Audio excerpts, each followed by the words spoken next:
WrestlingInc.com brings you Two-Faced Wrestling Talk, the podcast that goes beyond WWE and goes in depth on NJPW, AEW, ROH, PWG, and more. Also featuring fun pop culture and wrestling crossovers, listener Q&As, and extended discussions about wrestling topics past, present, and future. Now, here's your host, Kelsi. Hi, and welcome to Two-Faced Wrestling Talk. I'm joined, as I am every week, by my co-host, Paul.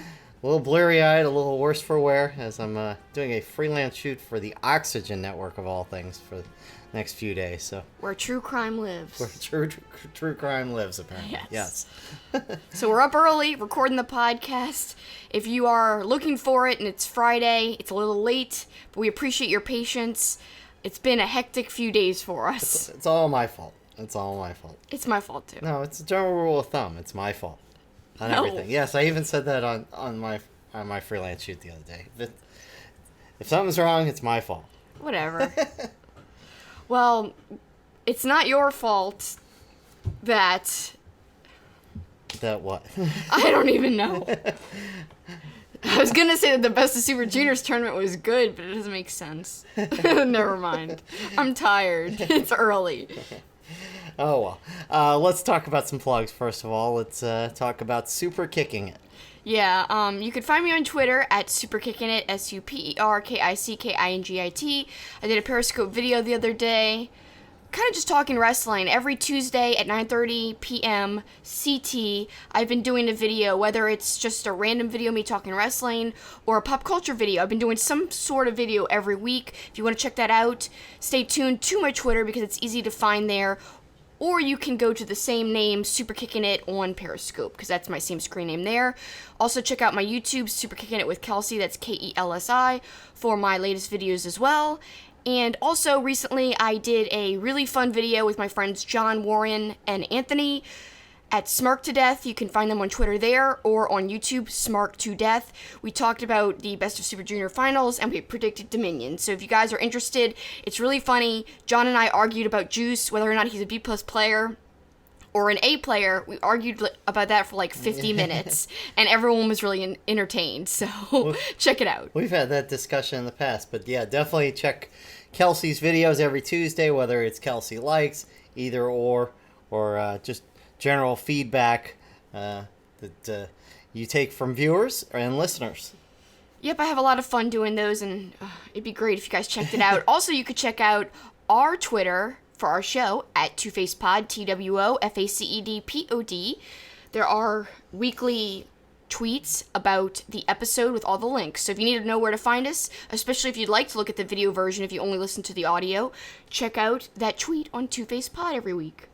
We would appreciate it, and we would appreciate you sticking around with us for the next 45 minutes to an hour or so. We've got a couple interviews, Jimmy Havoc from StarCast, and then James Musselwhite, the great photographer from last year's StarCast we got, and it's tied in with Jimmy Havoc. Yeah, so that's good stuff in the second segment. Yeah, I wanted to replay that James Musselwhite interview because it goes so well with what Jimmy Havoc said, because we talked about James. So we'll play that again, and we'll push them back to back, and hopefully you guys will really like them, because I love talking to Havoc and Musselwhite.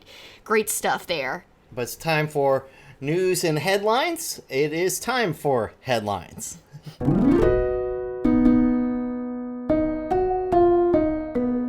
And we are going to start in New Japan, a big week of action. Best of Super Juniors coming to an end with the finals and big show on Wednesday. In fact, Kevin Kelly said it was going to be the biggest crowd for the Best of Super Juniors finals in 22 years. So it was a big night, and we'll start with some of the early action and then build our way up because it was a great show.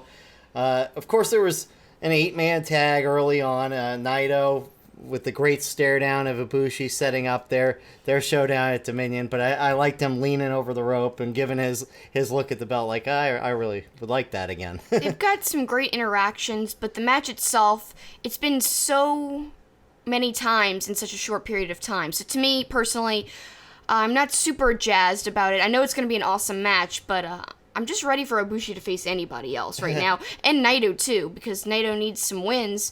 I don't think he's going to win against Ibushi. If you're watching this after Dominion, you'll know whether or not he did. So we'll see how that goes, and I'm really looking forward to the next opponent. There was a 10-man tag where Suzuki and Liger squared off again. We joked about this. How long is this build between Suzuki and Liger going to go? Forever. Because we're still not getting a singles at Dominion. Yep. So, and they're still teasing, like, this eventual singles match, which I don't know when it's going to happen, but I hope it's at a big show because that's a really entertaining match, and they put a lot into it in terms of story. Like you said, they've been building it forever. It's got to have a decent payoff, and I think it should be kind of on the upper tier of any card. Right. But can they stretch this all the way to Wrestle Kingdom? Is that the plan? I don't think so. That's way too long, and it's already been so extreme. Like, how much more fiery meetups can they have? Yeah, that's true. So, I don't know. It'd be kind of neat for a Wrestle Kingdom match. It would have meaning. But, Suzuki actually tweeted out, like, New Japan, I want to fight Chris Jericho and Jon Moxley. The fans want it.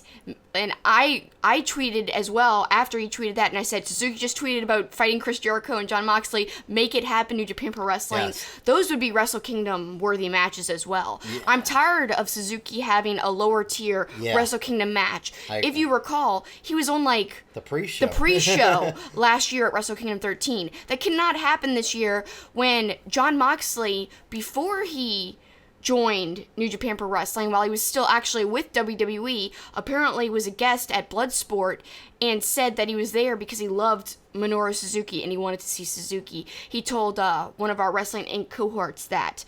So that is pretty interesting to me. Obviously, Jon Moxley wants to face Suzuki. Suzuki wants to face him. Make it happen! Well, and don't forget, Suzuki was just only in the Battle Royal G1 Supercard, too. So, yeah.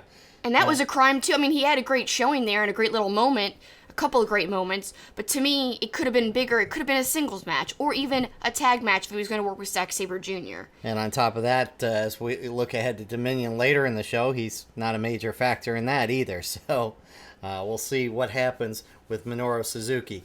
Rocky and Okada versus Brody and Skrull. Brody King getting a big showing in New Japan over the last month, getting a chance to accompany Skrull. Yeah, I think it's great for Brody. Skrull, I think, hasn't really shined at all in this tournament. And I actually talked about this with my friends the other night on our video. I feel like he's kind of coasting right now. That's probably because he's got plans to just leave once his contract's up and then join his friends in AEW.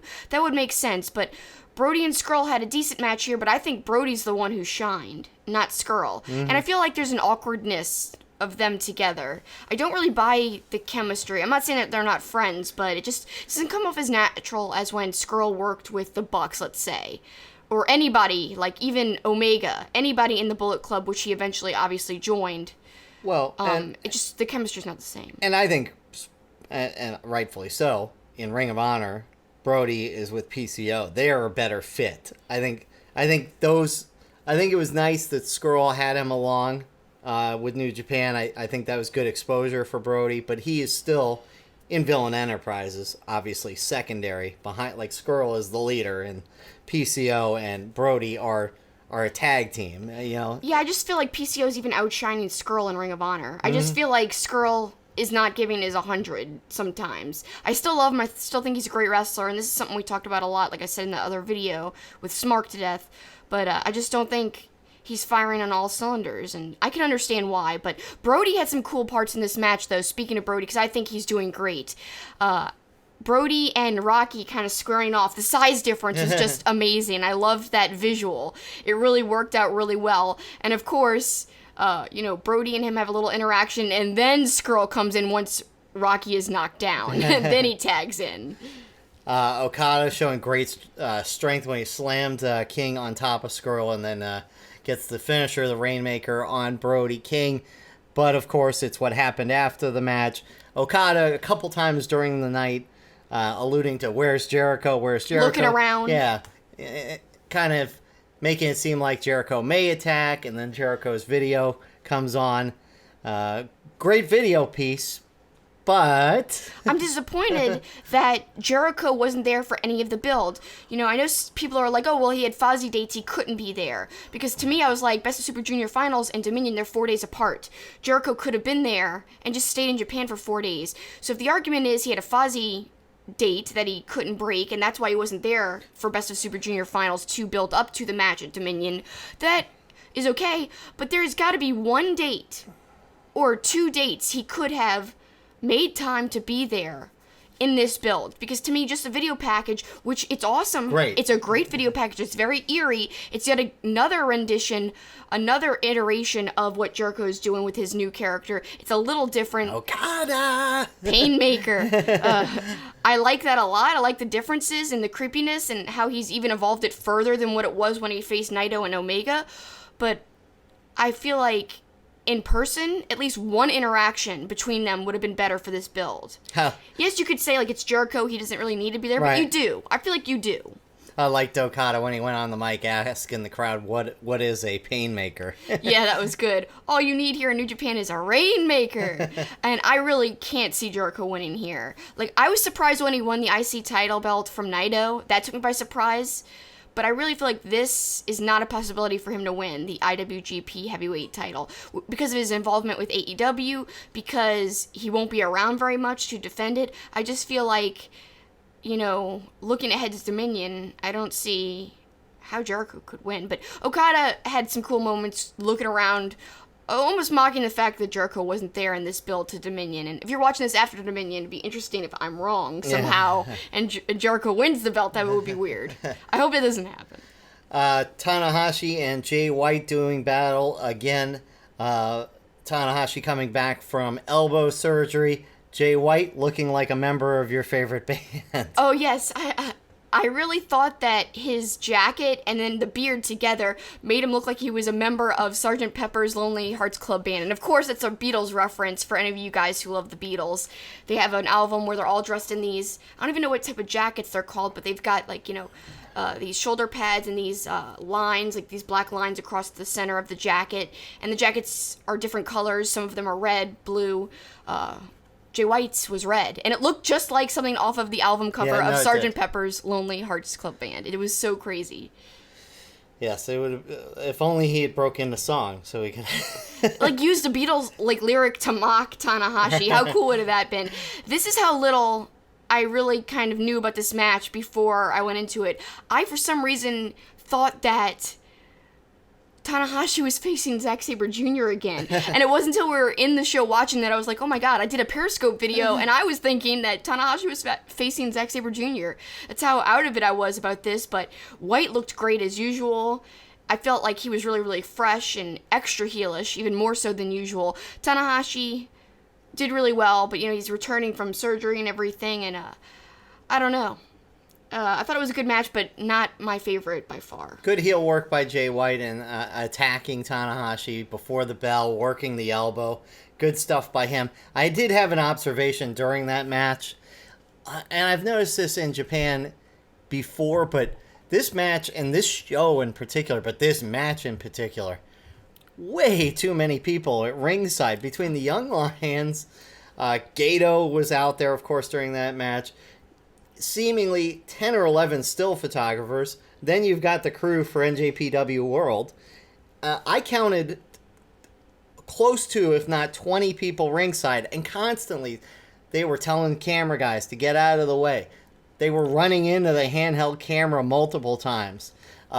It's just a little too much of a circus ringside that to me it felt like it was impeding the wrestlers a little bit. Especially, like, once, we'll get to it in a second, but in the Moxley Juice match, like, they were all over. Right. They had to tell him to move, like, multiple times, but I do want you to remember what you marked down about what Jay White said at the end of that match, because that was great. Such great heel stuff. I love how snarky Jay White is as he's walking back up, and he's beaten up, and he kind of looks back, and he's like, "Welcome back, Tana." And then goes back to the ring, or back to the back.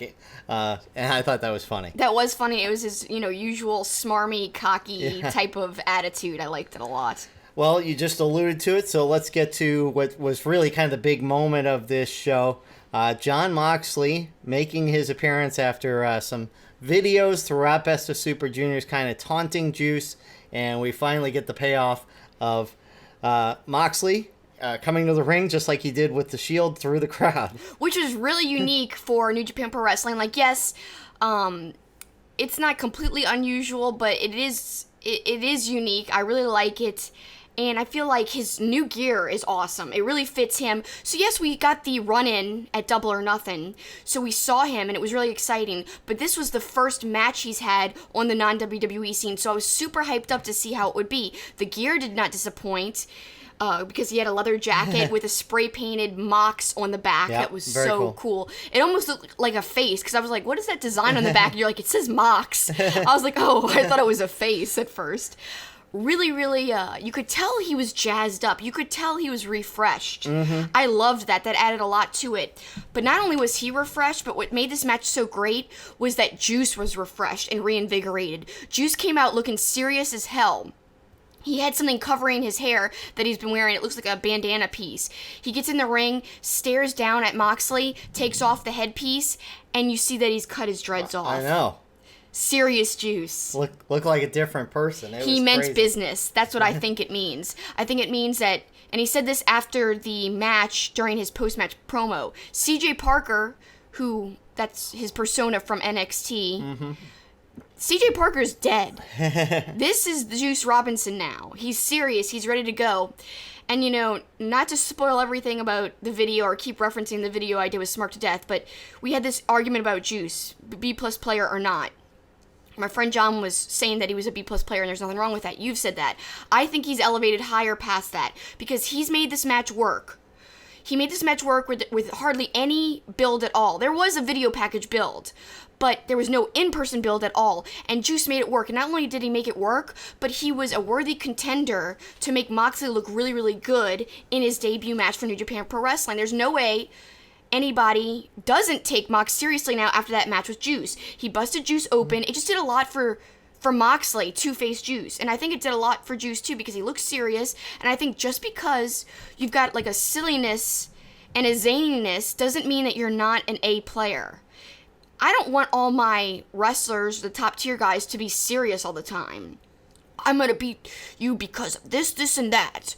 I like that Juice has a personality, that he's got like a weirdness to him. I like that he says strange things in his promos. I don't think it subtracts from him as a wrestler at all. And I could see him being a top tier guy if he keeps having these performances. I hope he doesn't lose kind of that silliness though, just because he is serious Juice with the shaving the dreads. I hope we still get the goofiness from him, because we talked about it earlier in Best of Super Juniors. He was great on commentary. He was definitely an A-plus commentator throughout the Best of Super Juniors tournament. He was the most entertaining person to listen to, even more so than Gino or Caprice Coleman. Both of them were great too, but I mean, Juice to me was on another level, because somehow he kept saying absurd things, but it worked and it was entertaining. And I don't think he's going to lose the zaniness, because we saw a little bit of it and we heard a little bit of it in his post-match promo. Well, you talked about it, but before we continue with the match, I thought the analysis work of Gino, Juice, and Caprice were all so good. They had so many great lines. You know, last week we quoted some of Juice's great quotes, including the flying taint, I believe, was one of them. Taint smasher. Or the taint smasher, yes. That's what it was. And the flying bunghole, or whatever. He said bunghole a lot. I know y'all are like, oh, you're saying Juice is an A player, but you're saying he said all this? Like, what the hell? An A player doesn't say that. But that's the thing. You can still... Really? Anybody who would say that... do they not remember The Rock? Do they not remember some of the stuff he said? Exactly. And The Rock was, very popular. He was the top of the card. So to me, it has no effect on if he's an A or B player. I think it adds to him actually, because not a lot of wrestlers can do that and still be taken seriously and can still be rooted for as a babyface. But Juice says ridiculous stuff, but still people are behind him, and he's a fan favorite. And the funny thing is, somebody in the group chat on that video I did the other day said that Juice is Kevin Owens' favorite promo. I think that's a powerful statement there. He's my favorite promo right now. Honestly, he really is. Besides Ospreay, which is really more like a speech giver, because his promos feel like from the heart, true speeches. The promo really, I feel like Juice does more promos. Right. And they're great, so. I also, the great part of this, and you mentioned the CJ Parker thing, I thought Kevin Kelly did a good job going through their whole history from FCW, and that Ambrose / Moxley had a history with Juice / CJ Parker. So, I thought that was really good stuff. But of course, Moxley, right out the bat, flipping Juice off, acting not impressed by him. And I also liked when he was kind of pushing the rules. He went to Red Shoes and said, "I'm sorry." I thought Moxley was great, and this was such a physical match. It went up into the crowd, but right off the bat, Moxley realistically working on the area above Juice's eye to open it up, getting the point of the knuckle in there to get that cut going, and I thought that was some great physicality. On the lariats, when the sweat went flying off their chest, and Gino said something about the crowd in the first round getting covered in sweat or something. It was Juice bleeding, looking like really extreme. When he jumped onto Moxley from the upper level. Yes. But he missed a little bit. Yeah, that was the second time in the show, too. Remember, I commented, Doki in that earlier tag match did the flip off the top rope and landed and almost didn't get anybody and landed flat on his back. Yeah. Juice almost did the same thing from the top of the entryway where he barely got Moxley. He did, but somebody pointed out, oh, you thought it was a good match? There was a lot of missed spots. And to me, I was like, but it was a brawl, though. And in a brawl, not everything connects. So to me, it fit the match, and it didn't matter, and it didn't, lessen the match for me that some of the spots didn't connect fully. At first, Moxley couldn't break the table. And didn't he say something like, I'm breaking this table? Yeah, I'm breaking this MF. Yeah. I feel like it's the best Moxley has looked in years. He's obviously, like I said in the beginning of our analysis, reinvigorated. And I think that's a key word because it's easy to kind of be pumped up when you can finally be creative, do something new. And how refreshing was it that the match wasn't stopped because there was blood? I'm sure Moxley was like, what? I'm not used to this. The match continues on even though Juice is bleeding. And another thing is, really, Juice took a lot of punishment, and I thought it really made Moxley look like a monster. Yeah. So it really both guys helped each other out quite a bit in how they looked good and it elevated each other. Well, and Kevin Kelly used the line at the end of the match, Moxley has been released from his cage, so I thought that was kind of a telling thing. We should wrap up that discussion with Moxley's finisher, formerly known as Dirty Deeds. He attempted a version of that Juice kicked out of, and then a secondary move called the Death Rider. Which was a modified version of his old finish. It was cooler looking, almost like a brainbuster DDT or an elevated DDT looking thing. I don't even know what to call it, but they're calling it Death Rider. And to me, it harkened back to when Ambrose first came back from that injury after his first long break, and I remember whatever the pay-per-view was saying, "Oh, he's doing a different version of Dirty Deeds, and it looks more brutal." And I think that's kind of what this was.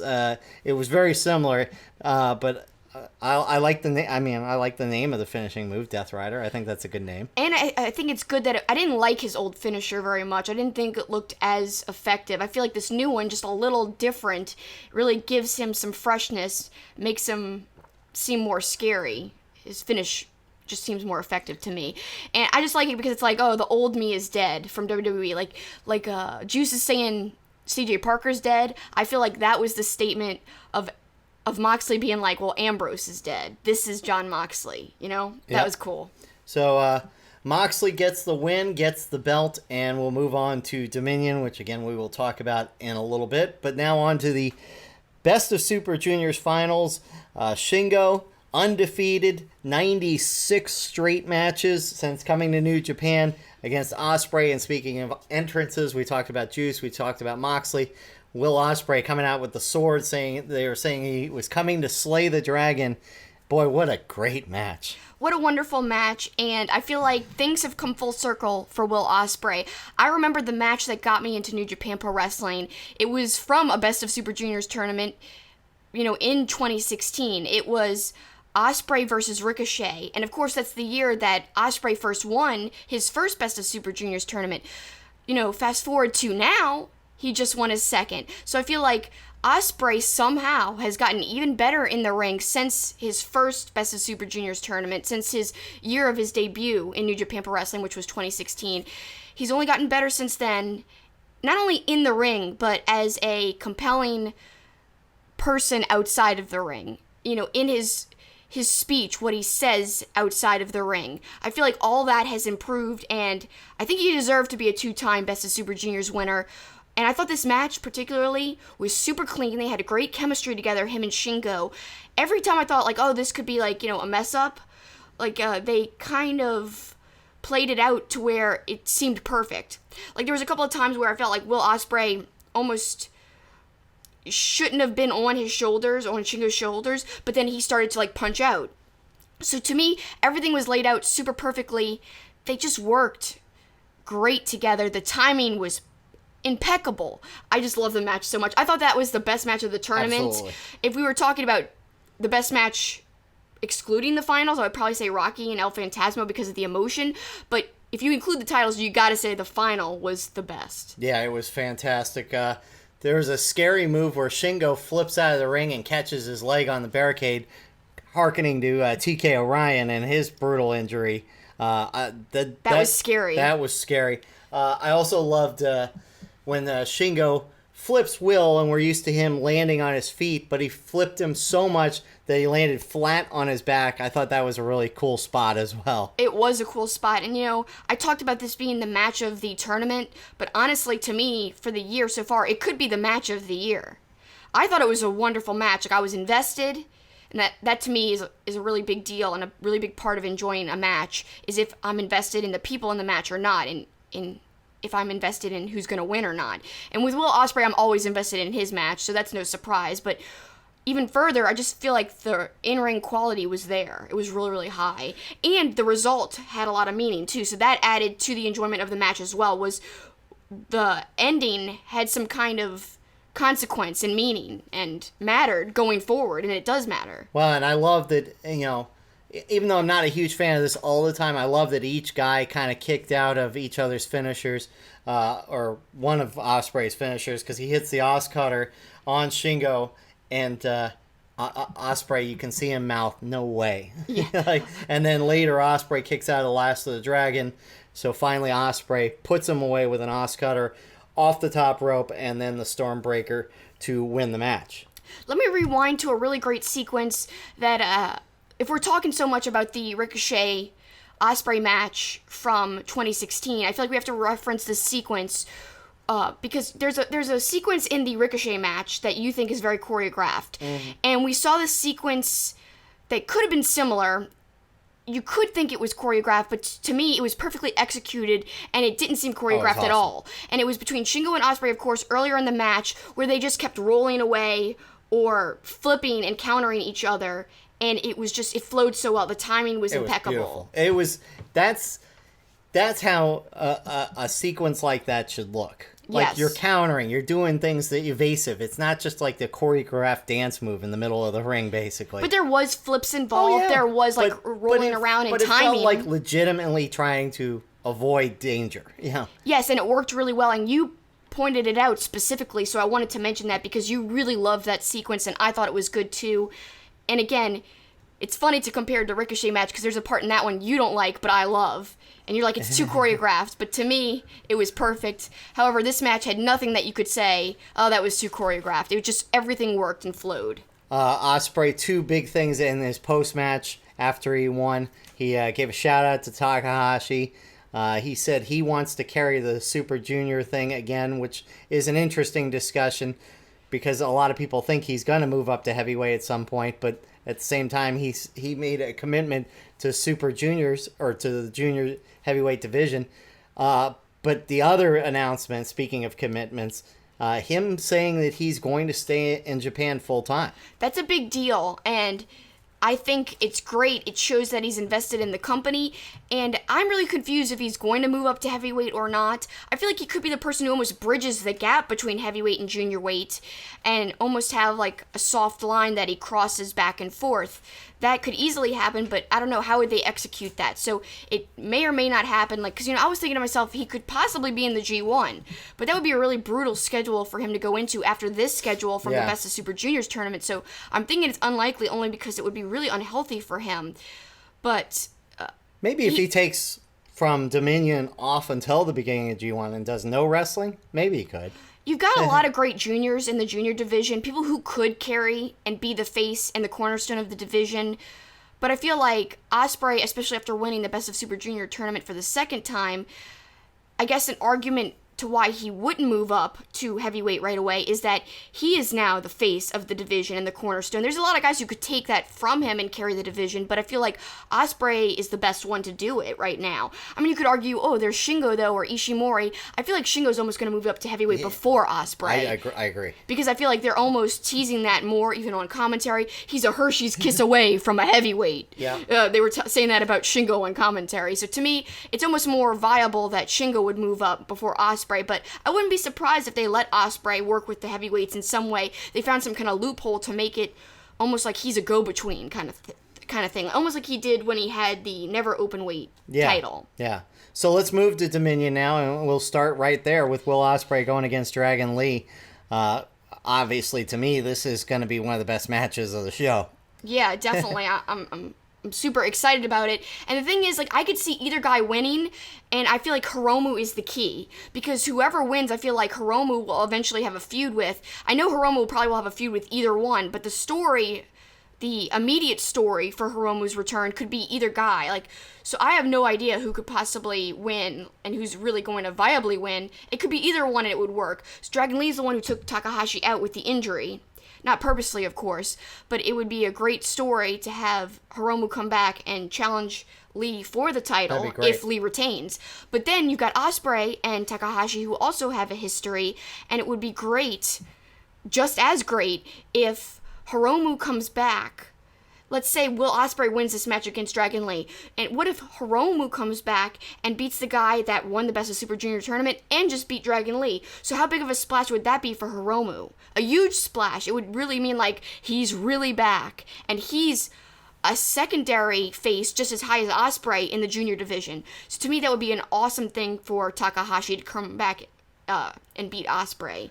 And Ospreay as the title holder. Yeah. So that's why I think Ospreay might win in his match against Dragon Lee. He might. I think again, I think that's just going to be a fantastic match. I think it's going to be. Because Dragon Lee is I don't want to keep saying fantastic, but he's just so awesome, and obviously we love Will Ospreay, so that'll be a really good match.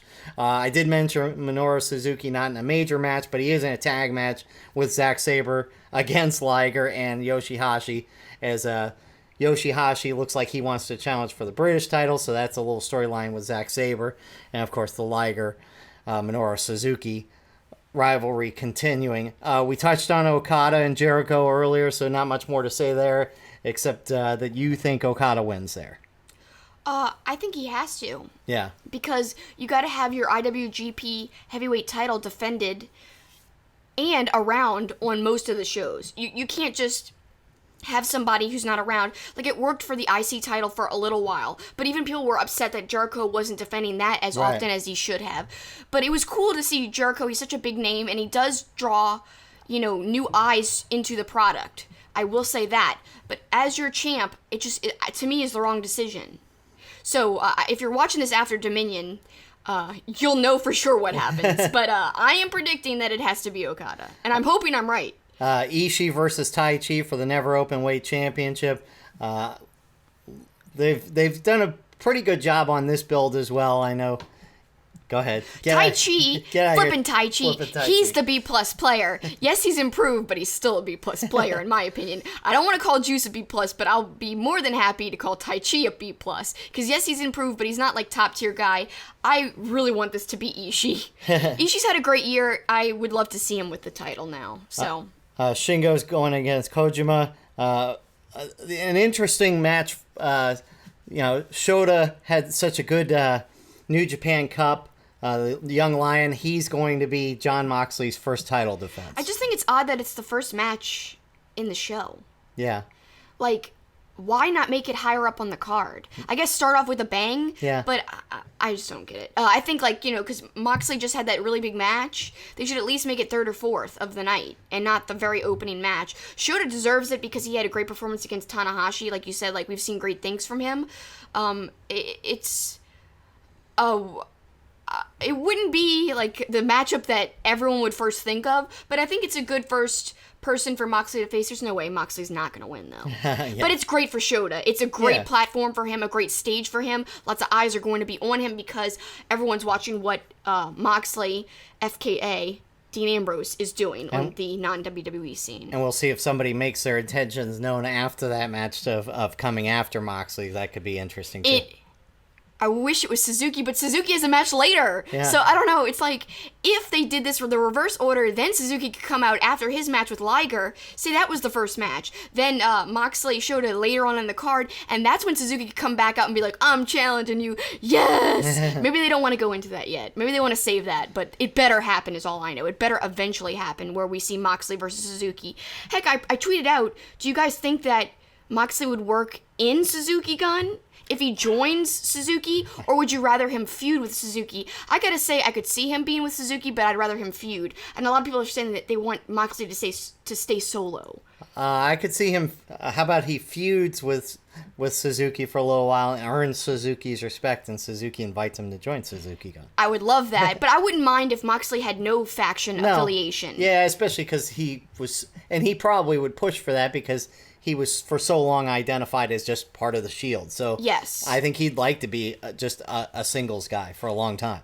I really don't care if he joins anybody. Like I said, the only thing I care about is facing Suzuki.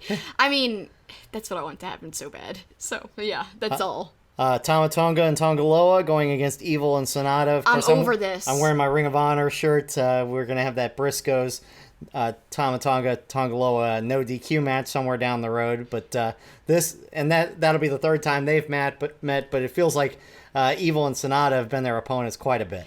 It feels like the 50th time Evil and Sonata have faced God.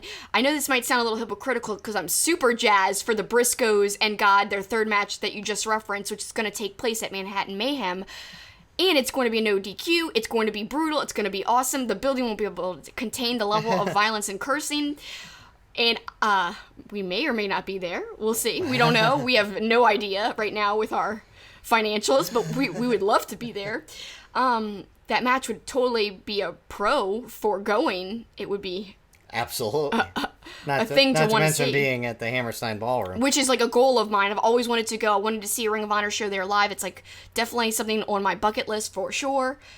But yeah, to say that I'm excited for that, as much as I'm excited for them, I'm that much not excited for Evil and Sonata versus God. And I don't know why.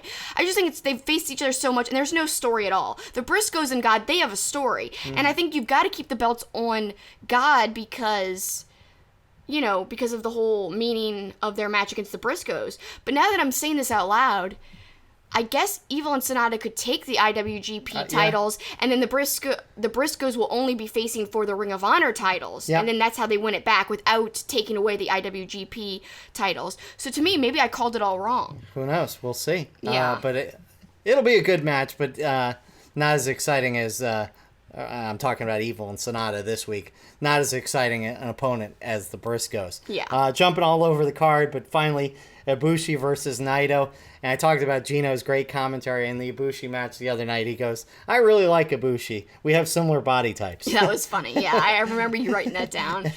I think this will be a great match again between these two, except for, like you said, it seems like too soon again. But it seems like too soon. The story's kind of running dry here between the two of them. I know the match will be good, but honestly, I'm not that excited for that match. Well, yeah, the wrestling will be good, but there's like no real feel of story. I'm excited for it. I think Ibushi's going to retain. Yeah, I like Ibushi. So I'm looking forward to that, looking forward to the show, and you should look forward to joining us after the show as we're going to do a live podcast on Wrestling Inc., talking all about Dominion, moments after it ends. Yes, so if you guys are up watching Dominion live, please check us out. We'll be up watching live, and we're going to go, as Paul just said, a few minutes after it's over. We're going to be going live on Wrestling Inc.'s YouTube channel. Just search for Wrestling Inc. on YouTube. You'll find it right there. Subscribe. There'll be an event set up beforehand, and if you don't subscribe ahead of time, just go look at the page right after Dominion's over, and you should see us going live right there.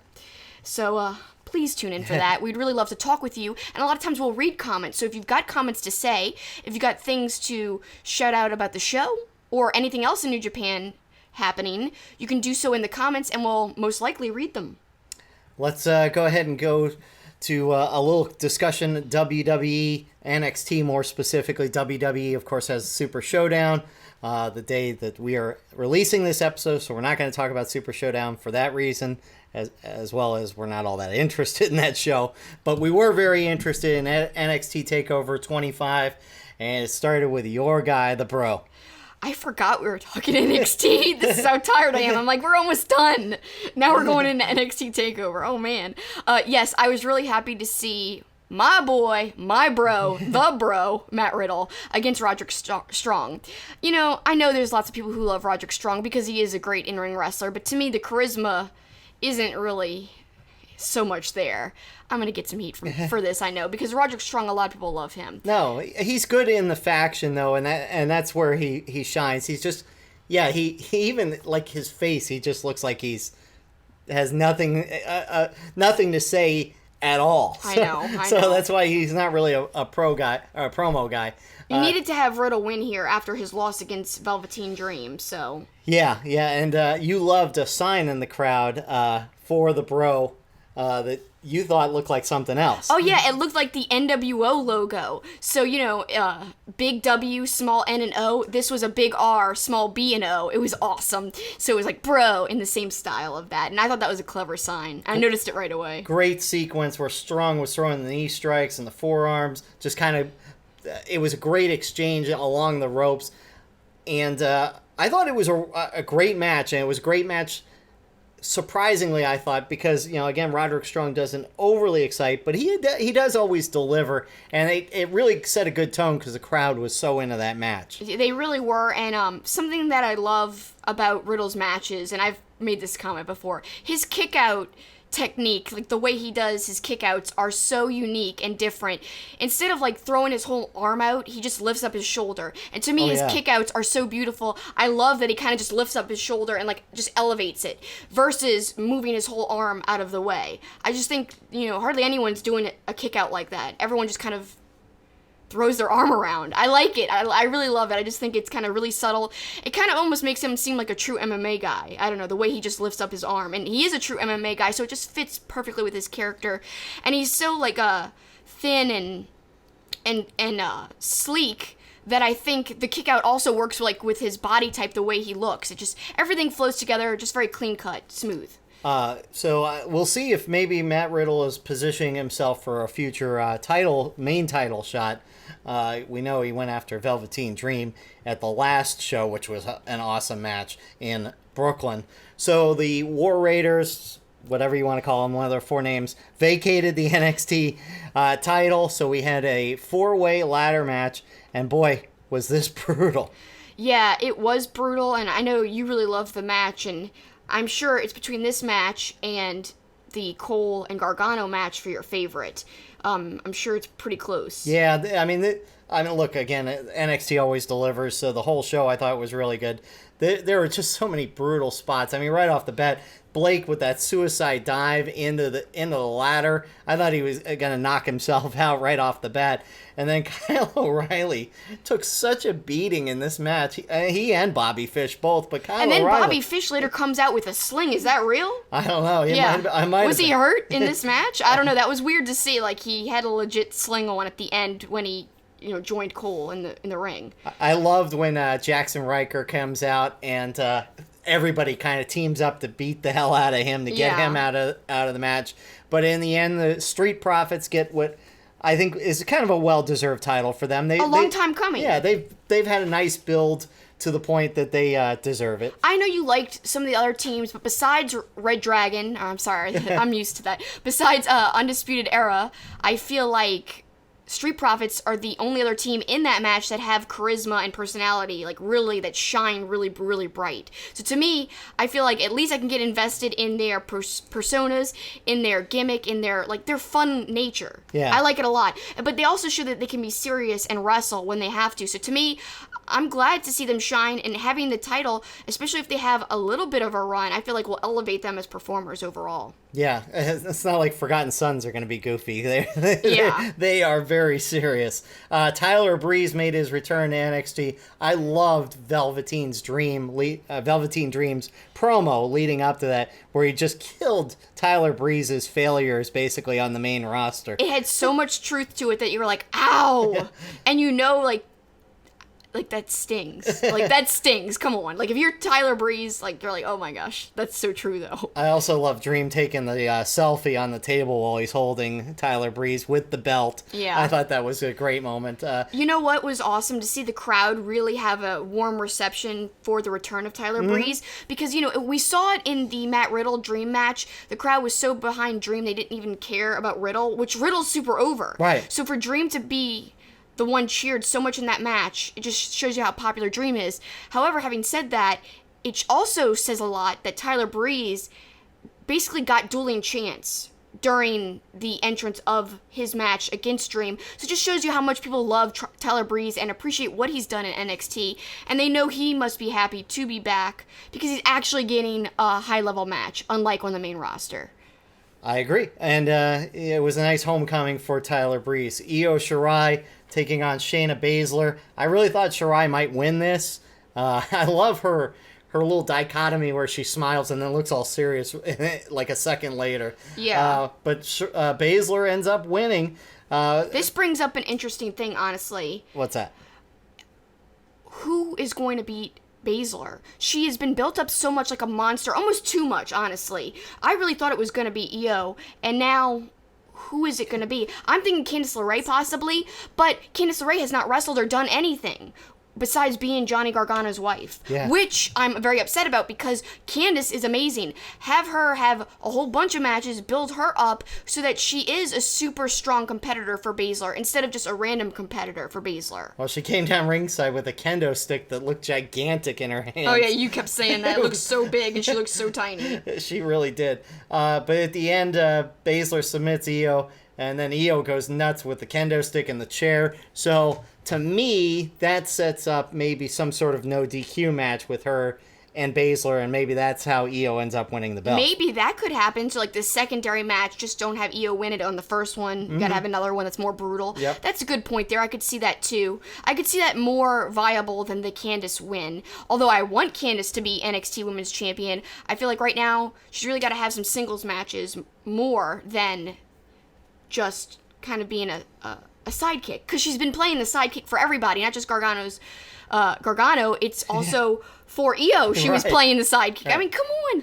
Candice is like a world-class wrestler. If she wasn't in NXT, and I've said this before, if she was in AEW, they would have made her the first AEW Women's Champion in a heartbeat, because the Young Bucks love her. They love her because, if you guys are PWG fans, she had an amazing match where she was tagging with Joey Ryan against the Young Bucks. She took a super kick from Matt while he was wearing a boot filled with thumbtacks. Yep. And her face was completely bloodied up. It was awesome. And just the Bucks have so much respect for her because that helped launch them. They kind of almost went viral on social media, and that was really long time ago where a lot of video stuff in wrestling, social media was not utilized as it is today. So it was kind of a new thing to utilize social media and utilize what you're doing outside of the ring, what you're tweeting out and messaging to get over in the ring. So they used an in-ring segment to get over by tweeting it out outside of the ring.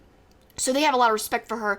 They would have elevated her in a heartbeat. So the fact that she's not getting elevated in NXT quick enough for me, I feel like is a huge downer. She's gonna get her time. I know she will, but part of me still wants her to just leave. But she has a long time left on her contract, I'm sure. And plus, she's with her husband, so. Right. So, but anyway, she's awesome. Speaking of her husband, for the second straight NXT show, it is Adam Cole versus Johnny Gargano. And Adam Cole comes out with a rap accompaniment. I thought the rap was creative. It didn't do anything. The timing was weird. But the actual rapping was actually a good rap. It was a good rap. He said good things, but it just Felt weird. And then the dude was in the ring with Cole as he does the Adam Cole baby. I don't know. It felt weird. But yeah, the rap was good. It was creative. Crowd was definitely pro Cole. And early on, they did a move where Gargano stomps on Cole's arm on the apron. Kind of a dangerous seeming move, it seemed like, just because it could go wrong. It felt like in a lot of ways. But from there, Adam Cole was selling his arm. And we had differing views. I thought he was selling really well. You disagree. I was just grumpy during this match. Well, I don't really 100% disagree. I just thought he could sell more. He's not my favorite seller. I mean, Ospreay is my favorite seller. I think AJ Styles is another great seller. Sami Zayn is an amazing seller. I don't think of Cole as a world-class seller. He did okay. Yeah. I like the simultaneous super kick. I thought that was well executed. And the Cole kick on the suicide dive, I thought was great. I thought this match was better than their first encounter because it was full throttle from the get-go. The last one, granted, it was best of 3 falls, but this one just seemed from the get-go that they were going 80 miles an hour. So are you going off the wrestling or the emotion or both? Because we were there live, right, and we were kind of high up. Mm-hmm. Did that affect your opinion on how this new one was better than the old one, or do you think really the wrestling quality, from what you can remember, it was truly better? No, because the crowd was definitely just as into it in Brooklyn. I felt like it just felt like this got going and was instead of slower. Like a 2 out of 3 falls match usually is slower anyway. Yeah, so I mean, I liked it better than the best of 3 falls match, and in the end, Adam Cole is your new champion, which I'm fine with. I think, I mean, look, he deserves to have the title reign at some point because you knew they were eventually going to give him the main belt. His promo work is top-notch. His character, I love. I just am not the hugest fan of his wrestling. Having said that, though, he did have a great match with Gargano, his second great match with him. Yeah. Like you said, I kind of agree. I think this match might have been better than the Brooklyn match. I think so. I think it was... But the falls were so... Well, that's true. So fun in the first match, though. So it's hard to say now, because now I'm remembering how everyone was like, oh, he almost won. So to me, and then you had that look on Cole's face where you thought he had Gargano, but he didn't. Right. So to me now, I'm like, I'm going back and backtracking on my own answer just now. Maybe the original was better. I don't know. Both are really good, though. Period. Well, either way, lots of fun on both fronts. Good NXT TakeOver show. Good finals for Best of Super Juniors. Nothing. Neither show was something to sneeze at. Yes.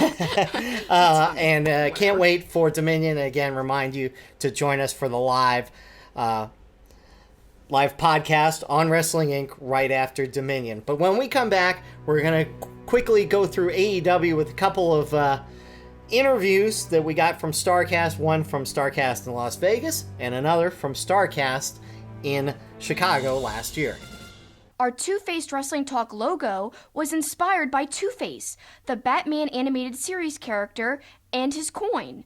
The logo was designed by the talented and creative artist Eric Hudson. Eric creates wrestling-themed pieces as well as other pop culture art. He is also currently working on a Roddy Piper comic book.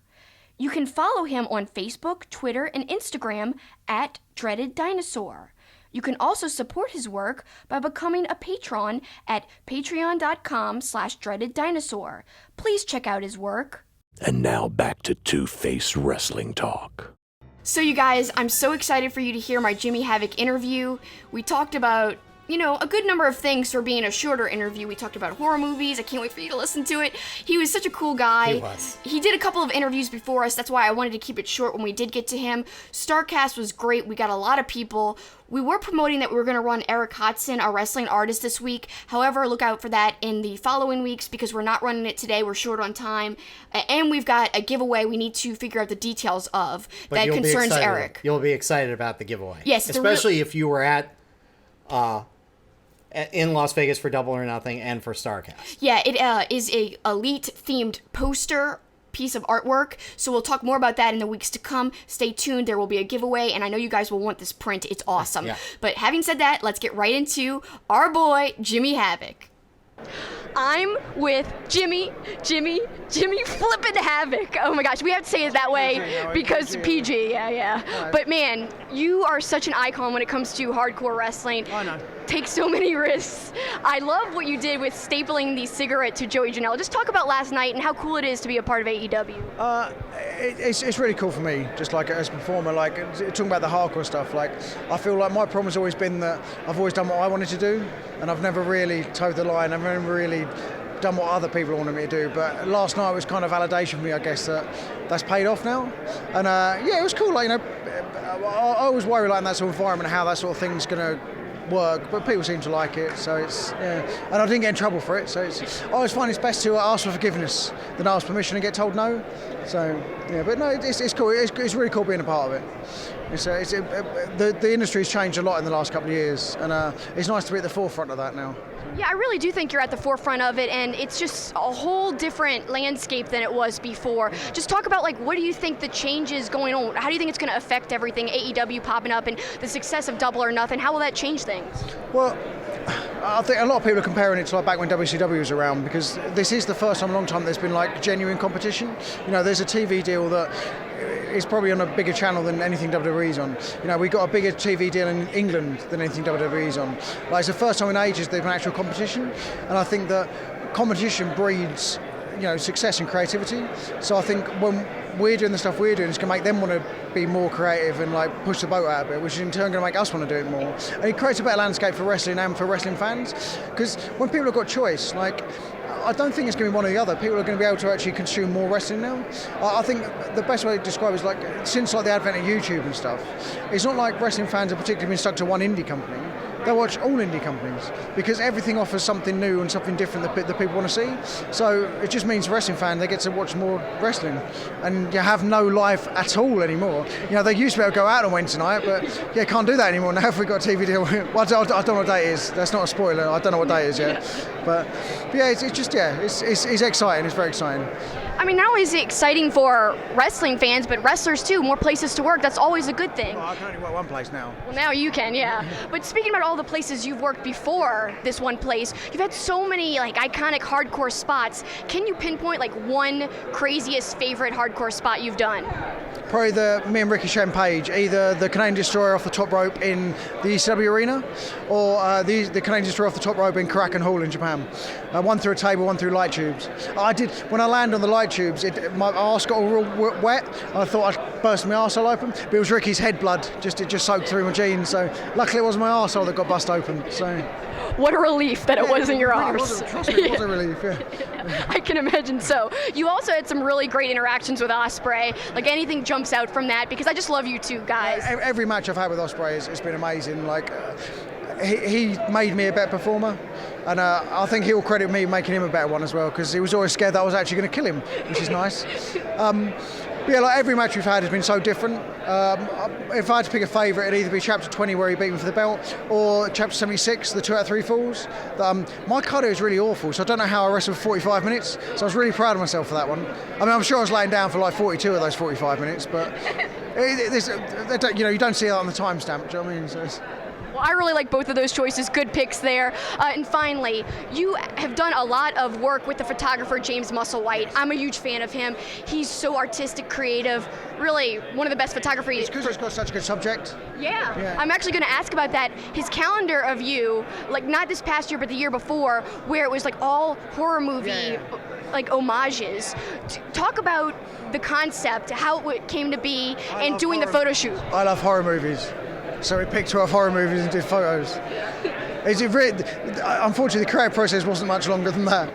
But no, I just picked 12 of my favourite horror movies and we just did that together. But like, I always have a go at James because he makes me look too good. Because I don't look like, if you see me now, this is how I really look. But like, if you use one of his photos for Tinder or something, they do me for false advertising because I really don't look that in real life. But no, it's been wicked to work with James. Like, we just work really well together. And like, ever since the first shoot we had, like, I knew he was my guy to use. Like, there's loads of other great photographers, but James, because he's such a good mate as well, he's always going to be my go-to guy. Like, I got a new coat and mask this weekend, so I can't wait to get some photos done on that with him. That's going to look good.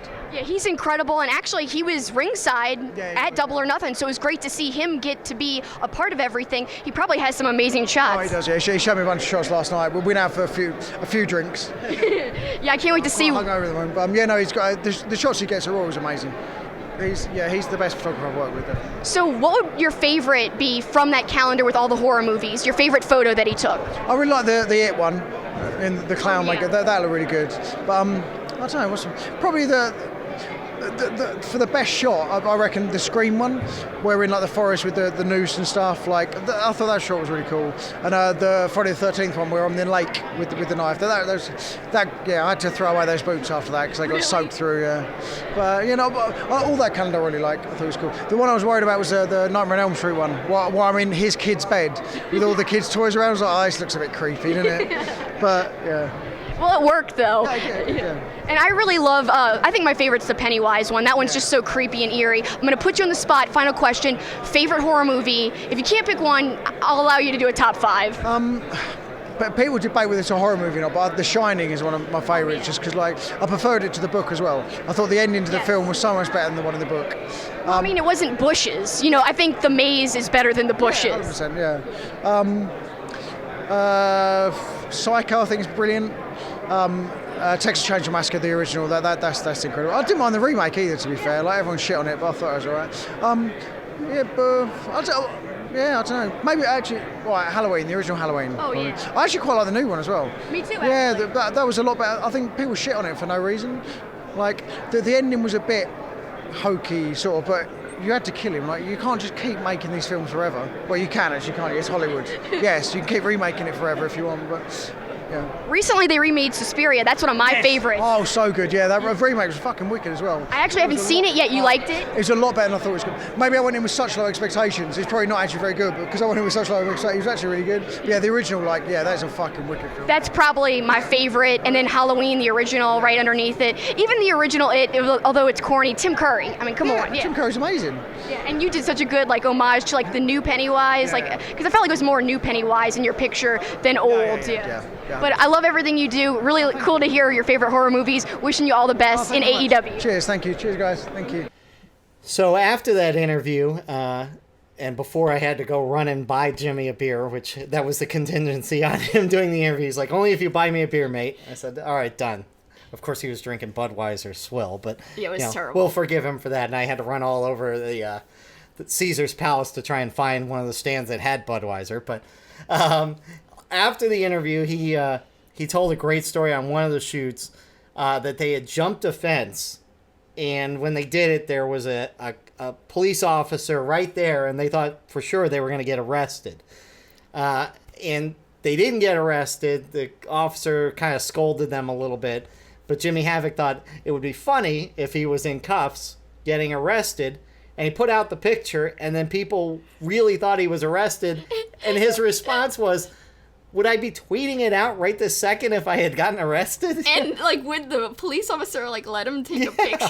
No, I don't think so. I mean, I guess you can't control that as an officer. You're because people video officers all the time, so I guess that wouldn't matter. But just, how could he tweet that out in jail? It was awesome because people were like, "Are you in jail right now, mate?" No.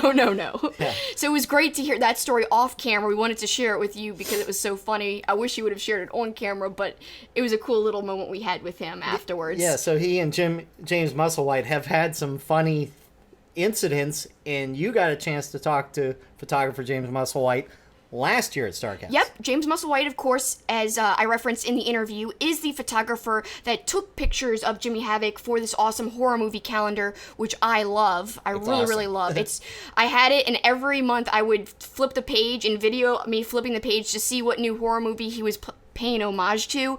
So well done. And James is so cool on social media. He would tweet back at me after I tweeted out this video and would give a little behind the scenes snippet about each calendar page turn.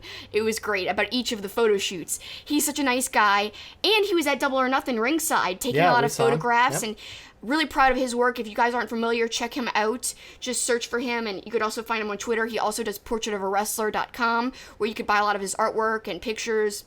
Remember, he's the one that had the iconic Cody shot at All In. Remember? Yes. He was holding up the NWA 10 pounds of gold, and James Musselwhite took an awesome picture of it, and it really circulated around. Everyone loves that picture. But here we are. This is our interview with James Musselwhite from last year at StarCast. We talk about Jimmy Havoc's horror movie calendar that we talked about with Jimmy, and we also talked about Marty Scurll's entrance video and how James felt about All In last year.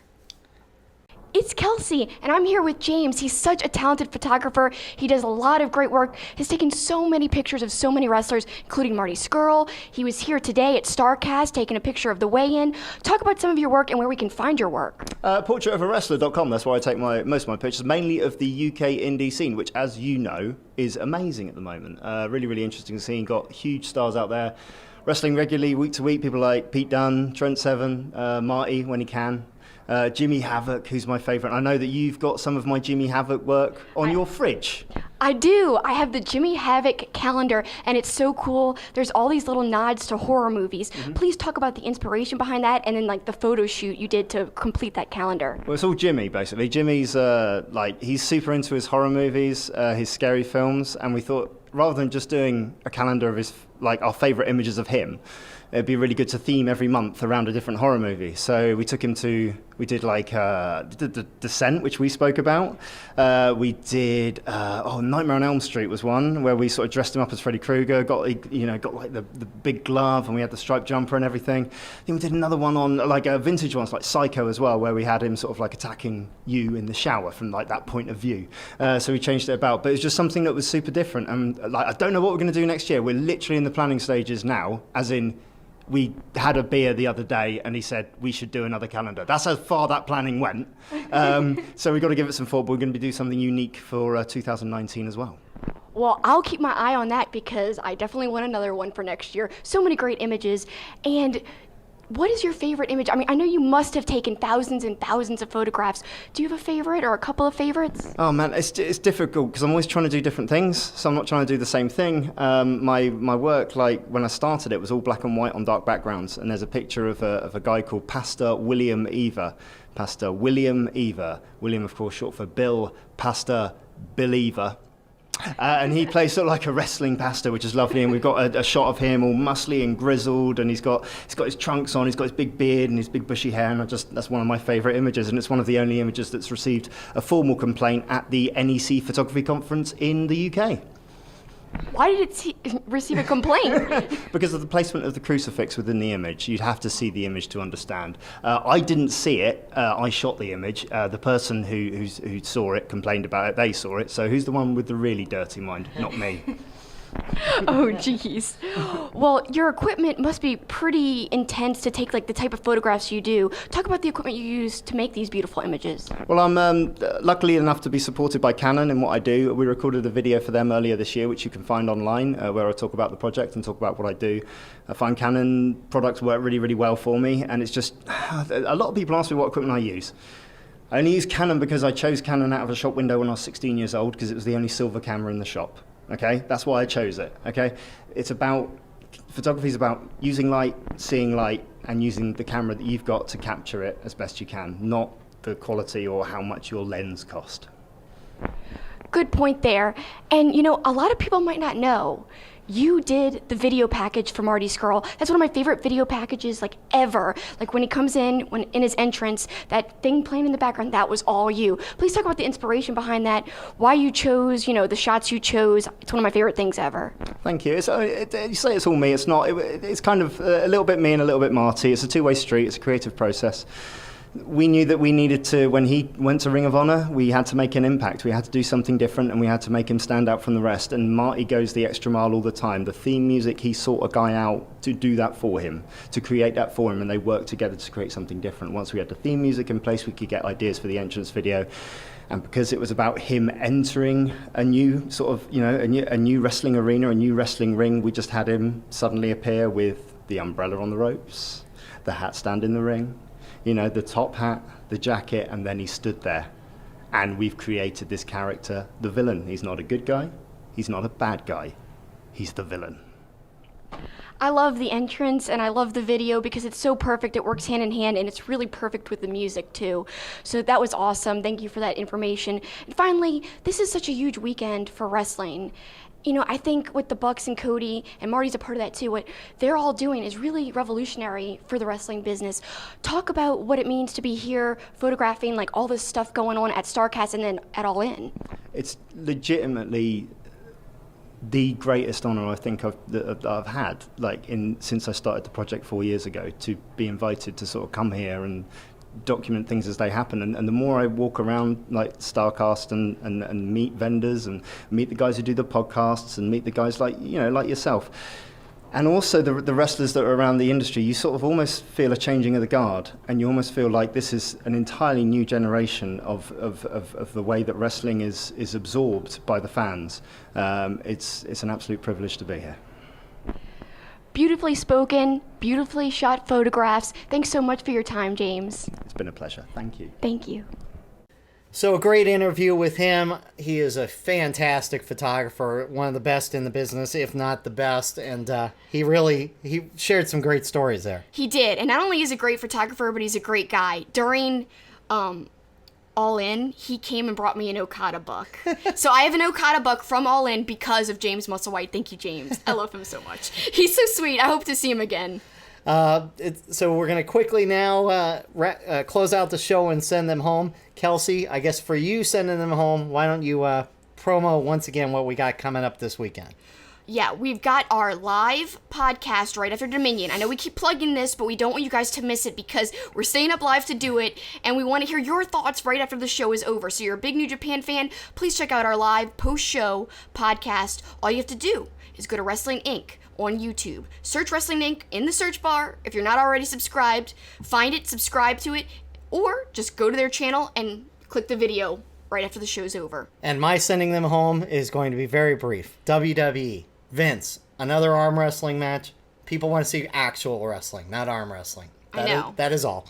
That makes sense. I'm not tuning in for arm wrestling. I'd just watch an arm wrestling tournament if so, on like ESPN. Or do they air it on ESPN? I'm sure they do. I bet they do. They do air everything. And maybe on the Ocho. What's that one with the brooms that you like? Curling. Curling, yeah. That's not I on wouldn't ESPN, say is like. it? I'm more fascinated by it. I mean, it's so weird. Anyway, we thank you guys for sticking with us for this podcast. We had a lot of fun talking tons of New Japan, which is a rarity lately. We've been talking a lot of other things, so it was great to dive into one of my favorite promotions, New Japan Pro Wrestling. Thanks, you guys. That's all the time we have for you today, but we thank you for your time as always. Until next time, time's the theme here. Yes. We'll see you later. Thank you so much. That's it for us. That's the finish.